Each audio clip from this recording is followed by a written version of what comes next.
Hello everyone, welcome to another episode. In studio I have Jessica Dolata, attorney at law. Welcome.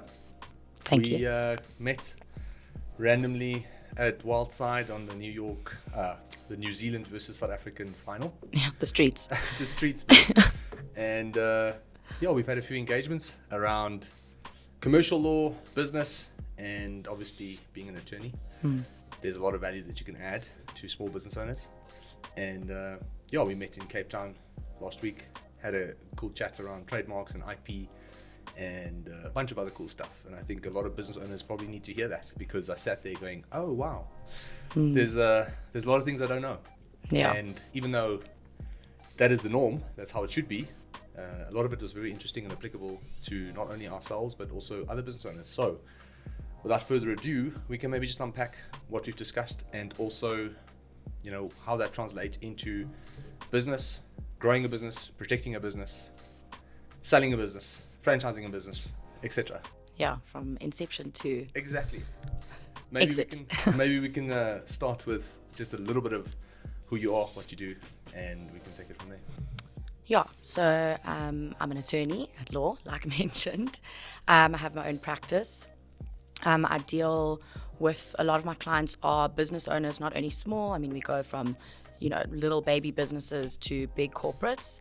I suppose, exactly. We help businesses with what they don't know. It really doesn't even matter if your business is big or small. You pretty much have the same problems. So, we can just chat about, whatever those are, and hopefully we can help some of the listeners. There's a lot of things that they don't know, but there's a lot of things they should know. And I think where those two overlap is really what's really important. Is what don't you know that you should know? And, we were looking at franchising, for example, a cleaning company, and you were like, hey, have you trademarked the name yet? Have you done this? Have you looked into that? And we were like, well, that's why we're here. Yeah, in fact, no. Yeah. But we're going to do that now.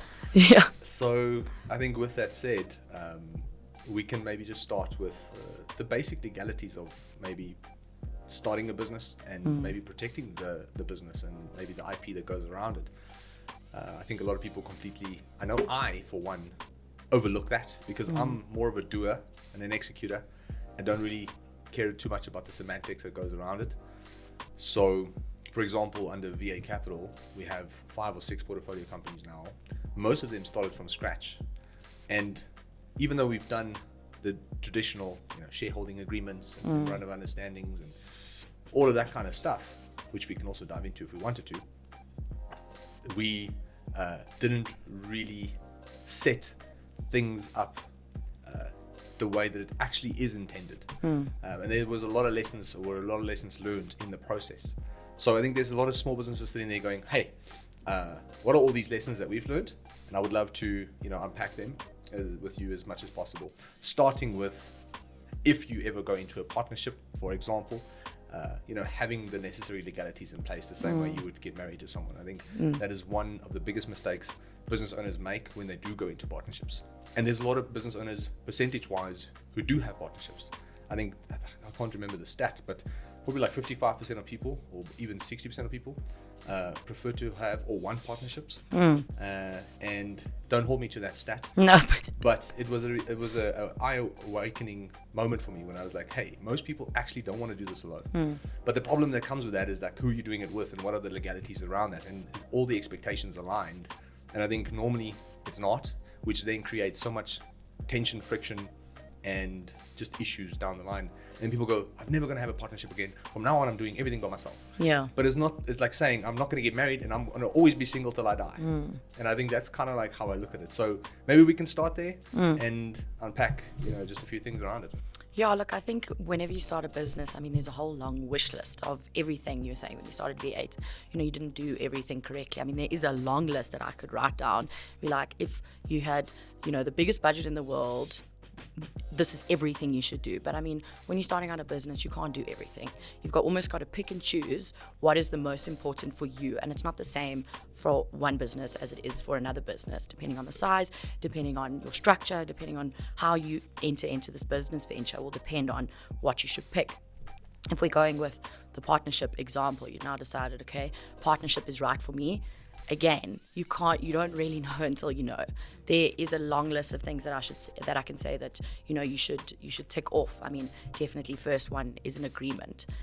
Reason being, the agreement is not only so that you have something signed between the two of you, it's so that the agreement provides for different circumstances and scenarios that you wouldn't necessarily think of, and it probes you to think of them before you then go into this venture. So on the one hand, yes, an agreement is only, in the instance that you guys separate, but the psychological benefit of entering into an agreement as well is that when you're going through each clause of the agreement, you're like, oh shit, I didn't think of that, these are the types of situations that could happen. How would we handle it? And you almost then, before you've even signed the agreement, have more of a synergy on what the partnership may look like. So definitely an agreement with a partnership. And then, I mean, it's exactly like a marriage. You pretty much hope for the best. I mean, hopefully this person well enough, and you think you guys are aligned mentally. But at the end of the day, I mean, you can only provide for what you know and the information that you have in front of you. That's why I do the agreement. But I mean, sometimes even the agreement, it doesn't go as planned, but that is definitely trying to, hedge your bets and safeguard yourself, and the easiest way to do it. But I mean, you were actually telling me a lot of partnerships are done on a handshake, and they can function better than one where we've sat and we've tabled, what happens in this scenario, what happens in that scenario, and you try your best and it still doesn't work out. So yeah, I mean, it's a gamble. Listen, I've been very fortunate. I've done 2 business deals, and I mean, like, actually transferred a business to someone else in exchange for money on the back of an email and a handshake. So yeah. I am very fortunate that was my road and my experience. It might not be the same for everyone else, and I'm fully cognizant of that. But at the same time, as we grow VA Capital and the portfolio of companies we work with, I'm not going to go on that little bit of luck or faith and assume it's going to happen with every single partnership I'm going to get involved with. So for me, it is about bringing in, obviously, good energy, I like to say, and having faith that everybody's there for the right reasons. And then at the same time, mixing that with the necessary legalities and expectations is really the word I want to use. Yeah. Because it's like going into a marriage and saying, like, hey, listen, if this happens, what is expected of me and what's expected of you? And most people don't really talk about that because we get excited about the opportunity. Yeah. So the opportunity and the excitement of it blinds us, and we get uncomfortable to talk about the difficult things. Yeah, we don't want to talk about when you break up, Exactly. And at the same time, a lot of people hide and shy away from that, which then puts them in a weird predicament a few months later. And I also talk about selfish reasons a lot. Like, you've probably heard me talk about it, when we were in the meeting. I said, what is the selfish reason why you guys are here, and what's the selfish reason why we're here? And the more you can air out the selfish reasons, and the more those selfish reasons align, the easier the actual shareholding agreement with someone else will be. Because nothing is then going to be unexpected, and nothing's going to be then, but, oh, wow, I didn't actually think that you feel this way. Because all of that would have been aired out over a casual conversation. And it's just, nobody really enjoys that level of confrontation, or they're scared that they push the opportunity away. And I think more people should just be straight up, hey, selfishly, why are you here? And yes, we all want to make money, but at the same time, that is a side effect of what we're actually building. So more selfishly, aside from the money, and if it is money, what is expected? What do you need to earn? What do you need to survive? Yeah. What are your obligations and what are my obligations? Exactly. What are your, wants? What are my wants? And then a lot of people go into business ventures not really talking about those financial selfish needs. So they'll go, yes, we're going to do this until we make money. Okay, but what is enough money before you start sharing it? Number one. Number two, what is your expectations as the business starts to grow? You might say, okay, cool, I'm going to take 10 grand a month the moment we have a little bit of profit, and then we're going to put the rest into business. But what happens a year later when there's a lot more profit in the business? Now your expectations goes from 10 to all of a sudden 3 times that or 4 times that, and the business can't sustain it. That's the expectation that you have because you feel you've put in the time. Yeah. And this is the conversations that people should have up front over a casual lunch. Just like, yo, dude, this is essentially what I'm trying to do and where I need to be in the next 12 to 24 months. This is all my selfish expectations and reasons why I want to do this. What's yours? Yeah. If that aligns, then let's shake hands and then go and draft, the actual legalities around it. And I think some people just shy away from that initial conversation. They're like, yeah, let's start a business together. Yeah, And let's hope it works. And let's hope we make money. And let's hope everything, is aligned always. I think that a lot of people just don't think of it. And I mean, respectfully, because at the end of the day, they're starting their business. Let's call it a shoe business. They are very, very passionate about making a really great tacky or whatever. They don't necessarily think of these questions. And that is why it is so important to get the legalities involved and to consult with an attorney or consult with somebody who's got knowledge into drafting these agreements, because they then say to you, right, what happens in this scenario? What happens in that scenario? And I mean, you don't know what you don't know. So that's exactly why, like, over and above, because I mean, the agreement at the end of the day is only for when, things go wrong. It's not, who cares about the agreement? It's in the safe. It's like on the computer. Nobody cares until things start going wrong. But I mean, for people who don't sort of think of these things, to sit in front of somebody who can ask you these questions is why it's so beneficial. I mean, you're going to pay for an hour, 2 hours of their time, even if you don't end up getting the drafted agreement or whatever. You want to do it over a handshake, which I do not advise. But thinking about the questions that you don't know is the first step. And yeah, I mean, that's definitely in a partnership.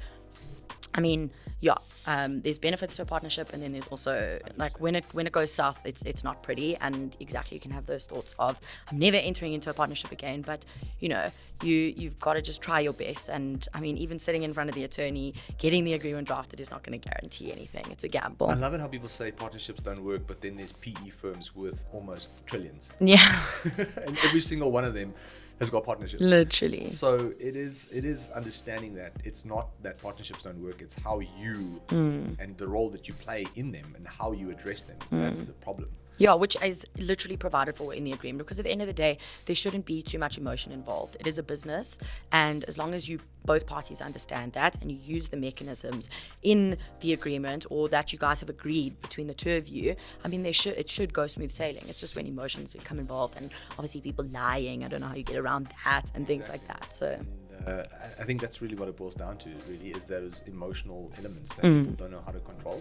And this is my perspective, having dealt with small business owners, medium business owners, billionaires. I have a saying that says small business owners are 80% emotional, 20% logical. Millionaires are 50% logical, 50% emotional. Billionaires are 80% logical, 20% emotional. Okay. If I have to sum it up as a collective, at least from my experience and the people that I've had conversations with. And when you start to understand how the equation and how how logic versus emotion start to shift, the higher you go up in business, the more it also starts to make sense, because you can't get emotional about things, and things has to be reasoned objectively. But yeah, I think that is essentially going into a partnership. But then there is, hey, we're going to do this partnership now, let's start the company, come up with a name, we're going to call it X, and we're just going to get going.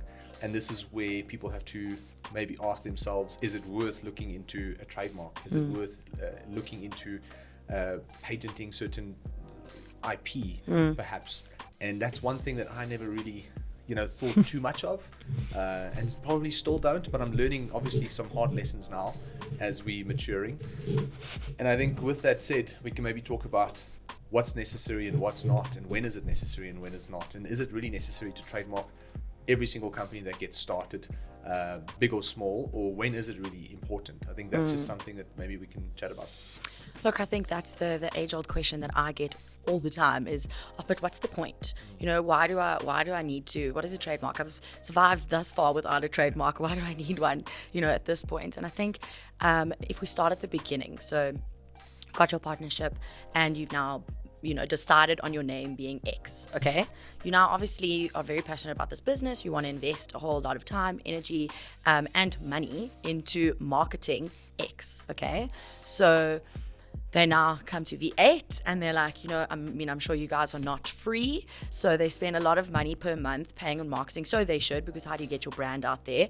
But they haven't checked that somebody else already has the name X in exactly the same industry. So how does this other person find out that you are using their name? Well, through your marketing that you've spent all the money on. And I mean, technically, if they had the name first, you've now got to change your name. I mean, that's a very condensed summary, Very simplified but version of yeah, exactly. But I mean, so firstly, without even talking about registering names, check, like you need to check that somebody else doesn't already exist with it, because in terms of law, it's first to use. So even if they are a tiny, tiny little company and they literally, I've got a client that once chatted to me about a brand that she wanted to start. And she said to me, no, I'm going to be pumping a whole lot of money into this, got big invest. And I was like, love it. But let's just do a search to see if it already exists, because the name is already a little bit descriptive in the industry. I was like, surely somebody else has done this. Lo and behold, looked on, did a CRPC search, and there was already a company trading with that name. And she was like, no, it doesn't matter, I'm just going to outperform them. I was like, don't do that, because you are now going to promote their brand. Anyway, luckily, I hope to date they haven't come after her, but let's say they did come after her, they would be entitled to the name, and she spent millions on promoting her brand, and it's like, it's just not worth it. It's just not worth it. Like, just come up with another name, just do the search. I mean, for $3,500, give or take, whatever, like, do that before you come up with your name, and then be like, okay, cool, spend all the money on marketing. That's just the beginning of it. So that's registering the company name. In terms of trademark, like, is it necessary then? Let's say, for example, she that client, for example, now went ahead and registered a similar name. What would be the next step for her? How does she protect the brand that she's now created, being second in the industry? Well, so that's not even registering a company name. That was literally just, because registering a company name is one thing and trademarks is another thing. So you can go and register a company name. It doesn't mean you're entitled to it. I can go to CRPC and register X, even though somebody else is using it, and that's where the problem comes in, is that the companies and the IP division don't chat to each other. So, I mean, if they then are, let's use a better example where they are entitled to the name, right, and they've done all their research, and X is available and it's great, and they, I mean, then to register the trademark, it's also through CRPC, but the IP division, a different division. And I mean, the reasons you would want to do it is, speaking about your franchising, just to jump ahead, if you want a franchise and you want somebody else to, invest in your business and to not claim that business as their own, then you need to have the trademark, and you need to show that you are the owner of that. And in order to, I mean, it's an asset to your company. So in order to profit off of this brand, you as the owner need to be able to license it. How do you license it? By having the asset, which is the trademark. Lovely. Yeah. And like that example now, let's say you second in the industry with a name that is registered or similar registered. Can you be the first to trademark even though you're the second to register? Oh, wait, that was confusing. So can you be the first to trademark the name, and even though you're second to register a name that's very similar? What do you mean by register a name? Let's say the name of the company that's registered is X. Oh, so to register the company? Yes. So you've registered a company that has got a very similar name. Yeah. And you want to now trademark that name, even though you're not the first one to come up with that kind of naming convention of sorts. Is there ways around that? Well, so legally, you're not entitled to register a trademark that you are not entitled to. You cannot register a trademark that you're not entitled to. But sometimes it does so happen that trademarks get registered in the name of me, let's say, and I put it X through as the second person using it. Then the first person can now come along and say, you are not entitled to that. Give me that. That's where all this infringement, that's where I make my money. I'm with you. Yeah. I'm with you. And that's where, I mean, and getting back to the example, I was chatting to someone yesterday who has a company, a business who's been around for like 21 years now, and there's a big conglomerate who's come out with basically a category within the company itself that is competing with a similar name. Now, who sues who? Like who gets upset with who? Like can she get upset with them? Can they attack her?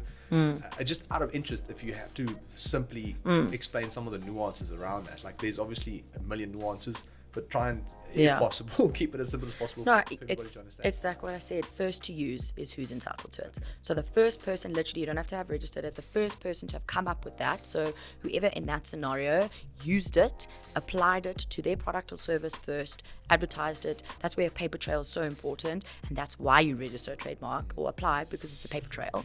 But if you can show that you came up with that name first, doesn't matter if that's the second person is a huge multi-billion, dollar company, you can say, that is mine, so give it to me, you need to rebrand. But that's, where people get paid, the one with the multi-million dollars is probably going to buy it from the first person in that scenario because they'll make a lot of money. And another scenario would be the smaller company doesn't have the funds to go take the big company to court, for example, if they did something wrong. Yeah, so you do find that a lot when, smaller companies get bullied into it. But it shouldn't, that's an unfortunate example. But at the end of the day, who's legally entitled to it? The smaller company, the first company. No, sure. Yeah. And in essence, if we have to recap maybe just the trademarking and IP, well, let's put IP aside for a moment, the trademarking conversation. What would be a simple way to go about it? So you've registered the company, and then what? Like, I think a lot of people don't know really how to go about trademarking. So even before you register a company, again, I would say do the search. So do the trademark search. Trademark Yeah, search. trademark That's different search. to a company name search. Yeah, company name search doesn't look at the trademarks register. So you want to look at the trademarks register before you register your company. You know what I mean? Because if you infringing on somebody's trademark, then your company And most people don't do that. They look at who's They registered, don't. so they go to someone who can register Literally. the company. And they're like, They go, oh, nobody's got this name. But Yep, exactly. I'm entitled to it. Yeah. Also, just Google. Yeah. Start in the Google search bar and go, whatever your name is in South Africa in the specific goods. Remember, it's got to be in the specific goods because, think about Apple, for example. You could never register or use the name Apple in the fruit industry, but Apple then made a multi-billion-dollar company with in the computer industry. So it's in your specific industry. Is there a confusingly similar name? Search. I'll give you a classic example. We called V8 Media as the marketing agency side of the group. We would love to expand to the UK, but there's a company called V8 Media that's also in the marketing space, and they have a bad reputation. What do I do? Yeah, no. You unfortunately, if they were there first, that's because trademarks are territorial, so it's in a specific country. And I don't want to say this out loud, but it's a little bit of a hack. Like, if you can go overseas, find a great business, bring it to another country, unless it's well known. But small. People do it all the time. But yes, long story short, if you wanted to go to the UK and V8 already exists there, then you're gonna have to be a different name, same company but different trading as. Yeah, I'm with you. And moving on, right? There's obviously the IP side of it, where you can maybe protect some of your intellectual property of sorts. How common is that? When is it applicable? When is it not?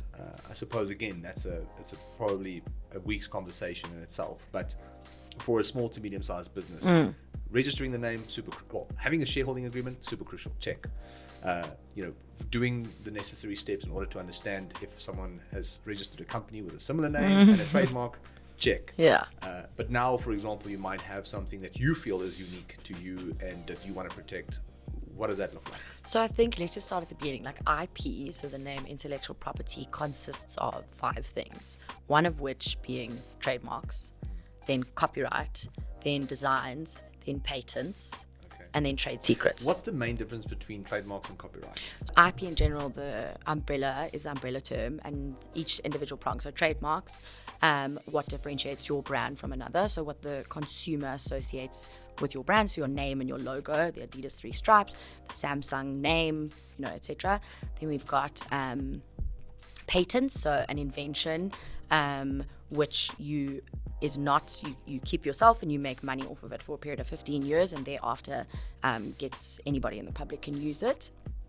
Then we've got copyright, so artistic works, creations of the mind, things like poems, designs, paintings, things like that. Then we've got trade secrets, so anything in your business that gives your business a competitive advantage to another that you don't want to be, and if disclosed, would take away the core functionality, I suppose, of your business. And then we've got designs, so kind of like the Louis Vuitton pattern, there's the Hermes handbag. That specific design of handbag is also protected. Yeah. Dude, I had so much fun. Thank you for joining me. I think that was a really insightful conversation. I believe it was insightful for many other people too. I think, like I said, a lot of small business owners don't know what they don't know, but there's a lot of things that they should know. Yeah. And there's a lot of things to know. Exactly. Yeah. There's a lot of things you don't need to know. Yeah. That's Or okay. want to. Yeah. Or want to. But there's certain things that you need to know. Yeah. And I think what we've discussed today is really crucial, especially if you're coming up with your own product. I mean, we've worked with over 400 companies, and we've seen these people put in time and effort, and eventually sometimes it comes back to bite them in the butt because they haven't really done things the right way. And I think this conversation was very helpful in giving people a deeper perspective of, you know, what roadmap to follow based on what you have in the business and what you're trying to do. So thanks for your time. It's a pleasure. And hope to see you again soon. If someone wanted to get hold of you, what should they do? I suppose they can Google Dolata Clement & Co. That's the name of our firm. They can also, LinkedIn, Jessica J. Dolata, Instagram, Dolata Clement & Co. And contact deets are there. Yeah. Cool. Awesome. Thanks again for coming in. Much love to Pleasure. you. And then, hopefully we'll chat soon again.